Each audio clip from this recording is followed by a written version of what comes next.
ശ്രീരാമ രാമ രാമ ശ്രീരാമചന്ദ്ര ജയ. ശ്രീരാമ രാമ രാമ ശ്രീരാമഭദ്ര ജയ.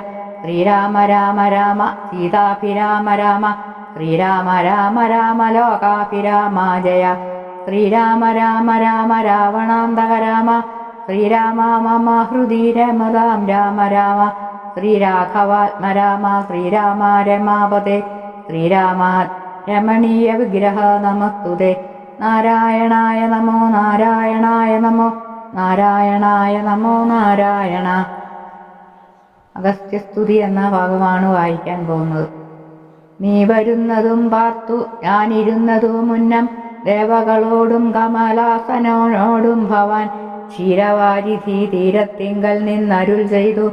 ഘോര രാവണൻ തന്നെ കൊന്നു ഞാൻ ഭൂമണ്ഡലെ.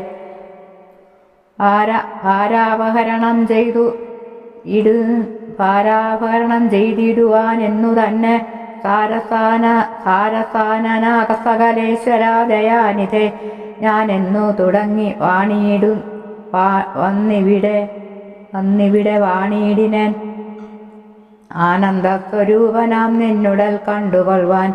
താപസാജനത്തോടും ശിഷ്യസങ്കാടത്തോടും ശ്രീപാദാംബുജം നിത്യം ധ്യാനിച്ചു വസിച്ചു ഞാൻ. ലോകസൃഷ്ടിക്കു മുന്നേകനായി ആനന്ദനായി ലോകകാരണ തന്നുടെ മായ തനിക്കാശ്രയഭൂതയായി. തന്നുടെ ശക്തി എന്നും പ്രകൃതി മഹാമായ. നിർഗുണനായ നിന്നെ ആവരണം ചെയ്തിട്ട് തൽഗുണങ്ങളെ അനുസരിപ്പിച്ചിടുന്നതും. നിർവ്യാജം വേദാന്തികൾ ചൊല്ലുന്നു നിന്നെ മുന്നം. ദിവ്യമാമാവൃത എന്നുപനിഷദ്വശാൽ. മായാദേവിയെ മൂലപ്രകൃതി എന്നു ചൊല്ലും. മായാതീതന്മാരെല്ലാം സംസ്കൃതി എന്നു ചൊല്ലും. വിദ്വാൻമാരവിദ്യ എന്നും പറയുന്നുവല്ലോ. ശക്തിയെ പല നാമം ചൊല്ലുന്നു പലതരം. നിന്നാൽ സംക്ഷോഭ്യമാണായാഗീയമായ തന്നിൽ നിന്നുണ്ടായി വന്നു മഹത്വത്തെ എന്നല്ലോ ചൊല്ലു. നിന്നുടെ നിയോഗത്താൽ മഹത്വത്തിങ്കലെ നിന്നുണ്ടായി വന്നു പുനരഹങ്കാരവും മഹത്വത്വവും അഹങ്കാരവും സംസാരവും. മഹത്വേദികളേവം മൂന്നായി ചൊല്ലിടുന്നു. സാത്വികം രാജസ്വവും താമസം എന്നീ വണ്ണം വേദ്യമായി ചമഞ്ഞിതു മൂന്നുമെന്നറിഞ്ഞാലും.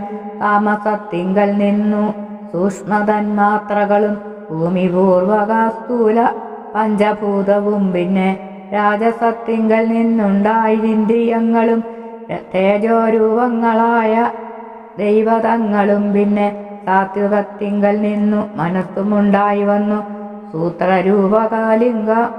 ലിംഗമാവറ്റിൽ നിന്നുണ്ടായി. സർവത്ര വ്യാപ്ത സ്ഥൂല സഞ്ചയത്തിങ്കൽ നിന്നു ദിവ്യനാം വീരാടു ഭൂമാനുമുണ്ടായതെന്നു കേൾപ്പു. അങ്ങനെയുള്ള വീരാടു പുരുഷൻ തന്നെയല്ലോ തിങ്ങിടും ചരാചര ലോകങ്ങളാകുന്നതും.